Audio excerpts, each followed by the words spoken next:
reality. Around that time, Diego showed my work to Edward G. Robinson, the actor. He liked them so much he bought four for $200 each. I thought I could finally travel and do what I wanted without having to ask my husband for money.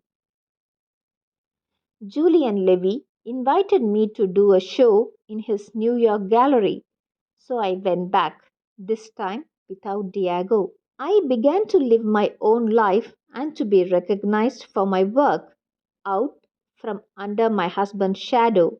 The show went well, and half the paintings were sold. I felt confident and seductive. I flirted with everyone, but the most important man in my life at that time was Nicholas Murray. I had known him for a very long time, but now I had fallen in love with him. I loved him like no one else. Only Diego had penetrated my heart like he had. From there, I flew to Paris because I had been invited by the Surrealists to take part in another of their exhibitions. But everything was a disaster from the very beginning. My paintings were retained at customs, and Breton couldn't find a gallery that would show them.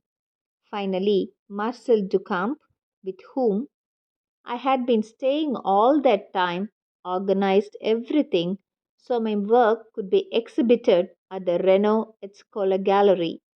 You cannot imagine what bastards those people are. They sit in cafes at all hours, warming their beautiful asses, talking non stop about culture, art, and revolution, and this and that. The next day, they can't eat because none of them work. Earrings Picasso gave me as a gift. In general, my stay wasn't pleasant at all. I got sick, and the surrealists disappointed me. I was able to bear those days in Paris because of friends I met, such as Jacqueline, Lamba, Mary Reynolds, and Picasso. Vogue. The Louvre bought my self portrait Elma Co. But even though I had an excellent critical reception, I chose not to do a second exhibition. Paris Fashion noticed me, and my bejeweled hand appeared on the cover of Vogue magazine. Many years later, so much later that I never saw it, I was on the cover of Vogue Mexico in one of the many beautiful photos for which I posed for Nicholas. The designer Elsa Schiaparelli even designed a dress called Madame Rivera. Still, I wanted to go back to New York. When I arrived, Nicholas told me he was getting married. He said he felt like he never had a relationship with me, that we were never two, but three, because I always had Diego on my mind.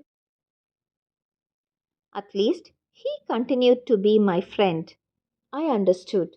In spite of my profound anguish, I cried for an entire night, then returned to Mexico. We never stopped being great friends. Remember me. I immediately moved back to La Casa Azul. My situation with Diego went from bad to worse. There were rumors he had a relationship with Paulette Goddard and that he wanted to marry her. Around that time, he was also accused of attempting to murder Trotsky. Our living arrangement came to an end. We divorced and he marched off to the United States. I loved Diego, but I knew our problems would never end. I felt so bad and so alone that I thought no one in the world suffered like I did. I emptied myself of my tears the same way We had emptied ourselves of our blood. I drank to drown my sorrows, but those wretches learned to swim. I had a glazed ceramic clock made with the legend. The hours were broken and the date September 1940 because I didn't want to ever forget when we separated. I cut my hair again because I didn't want to be attractive to Diego. I didn't want to draw attention to any feminine attribute or anything else he could find desirable. I promised myself I would never again depend on a man. I didn't want to see anyone. I worked without pity. I wouldn't stop drinking, and my health suffered for it. At the difficult moments, I became friends with Ramon Mercader. What terrible luck! That demon murdered Trotsky by sinking an ice pick into his head.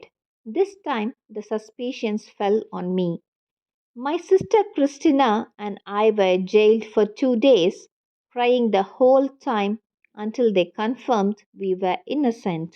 Diego heard about the sorry state of my health, what had happened with Trotsky, and my sadness. He asked me to marry him again, even though it had been less than a year since our separation. Of course, I wanted to marry him, but I decided to make him wait a while I recovered in San Francisco. While I was in that city, I had a romance with Heinz Berggruen, a young art collector who fell in love with me at first sight.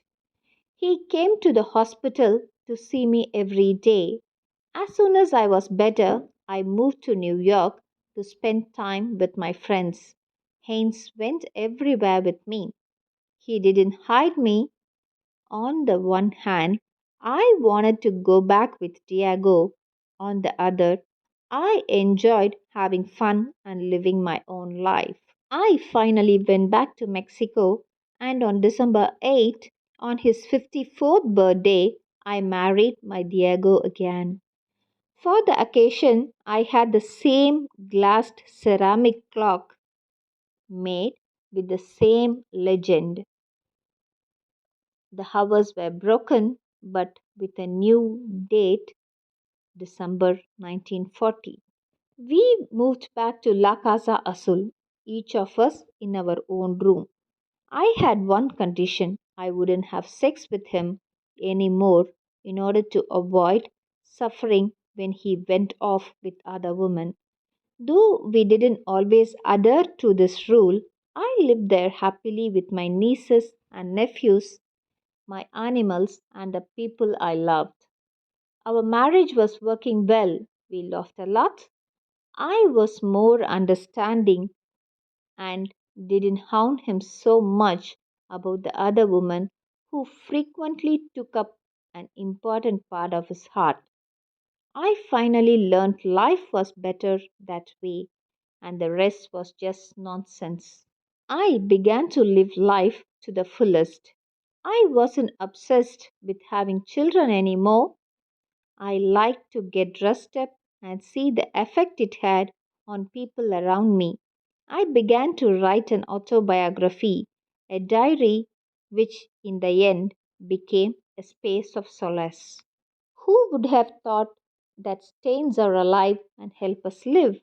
These are some of the photos taken over the course of my life by the photographers such as Edward Weston, Hector Garcia, Imogen Cunningham, Manuel Lola Alvarez, Bravo, Guillermo Zamora, Julian Levy, Nicolas Murray, the Mayo brothers, Juan Guzman, and Bernice Colco. In 1943, I started teaching at the Department of Public Education School of Painting and Sculpture, which was located down a little street called La Esmeralda. I would lie on the floor on my belly, and all the students would do the same, and then we would draw. Whatever you do, don't copy, I would tell them. Paint your houses, your siblings, the bus, whatever is going on. We played marbles, we played with spinning tops, and I started to become their friend, their very good friend. I wanted to give them permission to do whatever they wanted, to be themselves, and I tried to elicit a passion for painting in the humblest way I knew. The first day, I asked them what they wanted to paint, and they asked me to pose for them. We would usually go out to capture what was happening in the streets, in the city, at the pyramids, so they could understand their past. Unfortunately, after a few months, my health got so bad that I couldn't go to the school. So I continued the classes at my house. At the beginning, they all came, but over time, there were only four: Fanny Rebel, Arturo Garcia Bustos, Guillermo Monroy, and Arturo Elguero. They were known as the Fridos, the wounded deer. Then came the return of the pain and fatigue. The doctor recommended a steel corset to help carry the weight of my body. Though the pain was ever present, I lost weight, and there were days when my right hand would stiffen. The doctors didn't know what was happening to me, but I couldn't stop painting. I had to be hospitalized several times at greater expense each time. If my health were better, I could say I was happy, but this sensation that runs from my head to my toe sometimes rattles my brain and makes me bitter. In 1946, without my sensing it, misfortune arrived. Dr. Philip D. Wilson operated on me in New York. He fused four lumbar vertebrae, did a pelvic graft, and inserted a 15 centimeter rod in my back. I went into surgery optimistic, convinced it was for the better, but the pain in the first post operative weeks was so severe I had to be treated with Demerol and morphine. As a result, I became dependent on them until the last days of my life. In my weakened state, I was much more vulnerable to Diego's infidelities. The affair he had with the actor Maria Felix almost drove me to a second divorce. Diego beginning, Diego builder, Diego my baby, Diego my boyfriend, Diego painter, Diego my lover, Diego my husband, Diego my friend, Diego my father, Diego my mother, Diego my son, Diego me, Diego universe. Diversity in unity. Why do I call him my Diego? He never was or ever will be mine. He is his own. I was sick for a year, 1950 to 1951. Seven spinal surgeries. Dr. Farrell saved me. He helped me recover my joy in living. I am still in the wheelchair, and I don't know if I'll be able to walk any time soon. I am still wearing the plaster cast, although it's a dreadful nuisance. It helps my spine feel better. I am not in pain.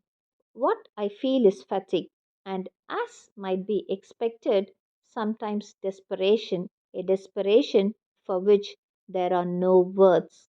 But still, I wanted to live. I began to paint the little piece I gave Dr. Farrell.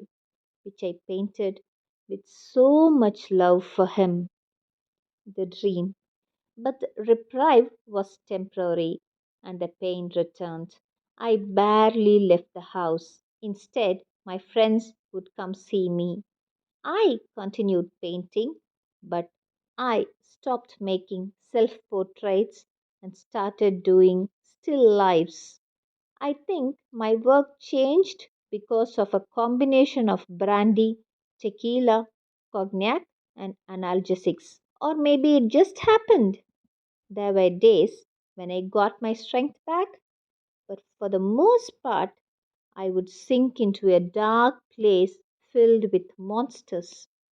Diego didn't live with me anymore, but came to visit constantly. In those moments, the room filled with light and tenderness. My first solo exhibition in Mexico debuted in 1953 at the photographer Lola Alvera's gallery. The doctor told me I couldn't leave my bed, so I took it with me to the opening. I drank and sang with all my assistants. Doc, if you let me drink this tequila, I promise I won't drink at my funeral. Life went on, and the pain in my right leg got worse until the doctors finally decided to amputate it. And though the pain went away, I was able to walk again. It made me profoundly sad. Feet, why do I need you, since I have no wings to fly? Diego said, if they amputated my leg, they would kill me. He was silent for several days. Then he would mutter nonsense. Sometimes he would cry inconsolably. A part of me was gone forever.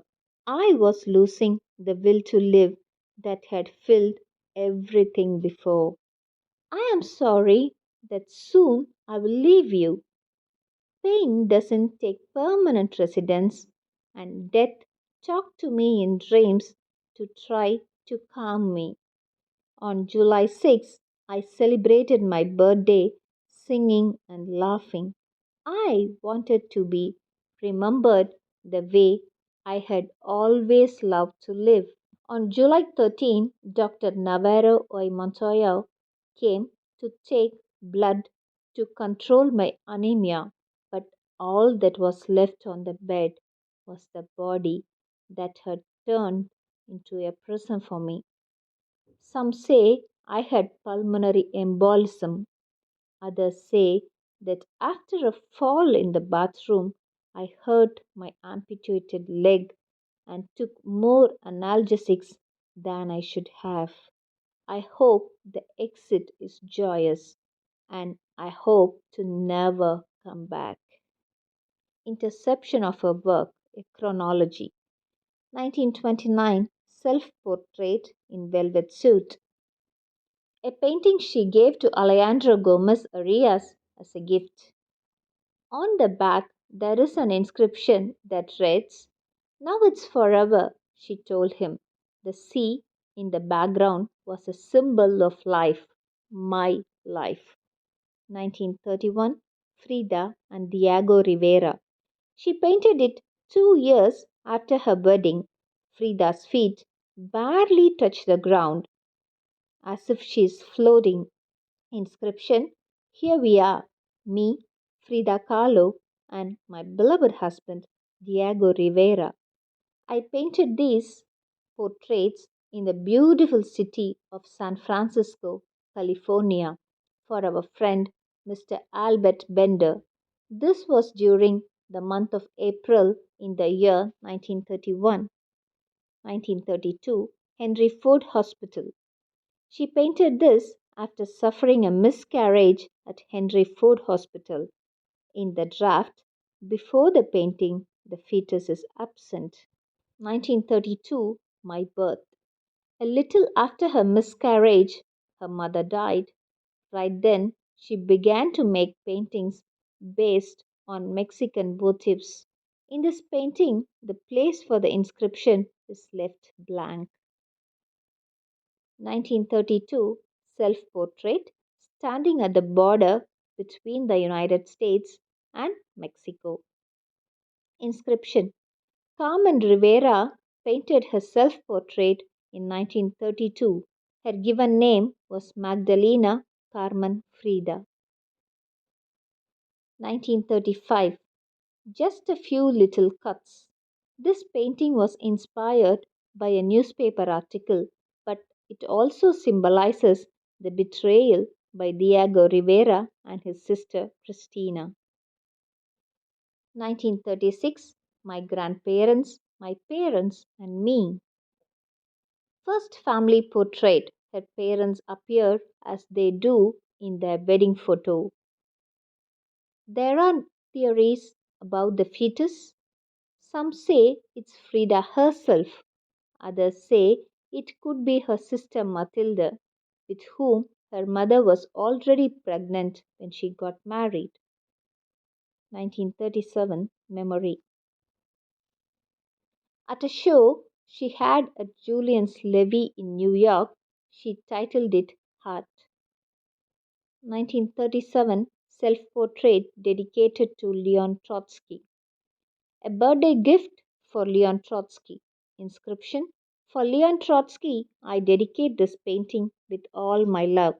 November 7, 1937, Frida Kahlo in San Angel, Mexico.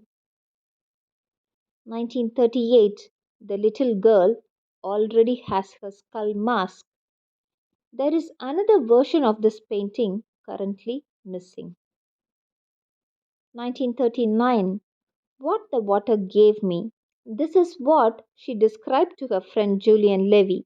It's an image of time passing, about time and childhood games in the bathtub and the sadness over what had happened to her over the course of her life. 1939 The True Fridas. She painted it as the divorce from Diego Rivera was being finalized. One is the Mexican Frida whom Diego adored, and the other, the more European one, the one Diego abandoned. In her diary, she says the origins of these paintings are an imaginary friend she had as a child. 1940 Altarpiece. Representation in votive style of the accident she suffered in her adolescence. 1940 The Dream. Also titled The Flying Bed. Life and death are recurrent themes in her work. 1940 Self Portrait with Thorn Necklace dedicated to Dr. Elosir. Inscription: I painted my portrait in 1940 for Dr. Leo Elosir, my doctor and my best friend, with all my love, Frida Kahlo.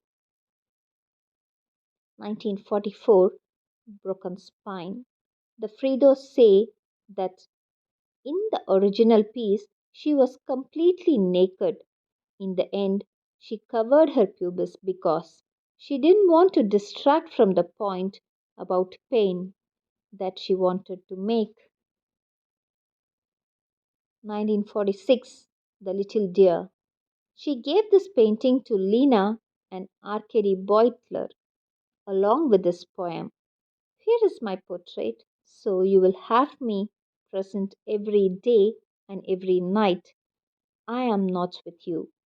Every one of my pieces is a study in sadness, but that's my state. I have no repair.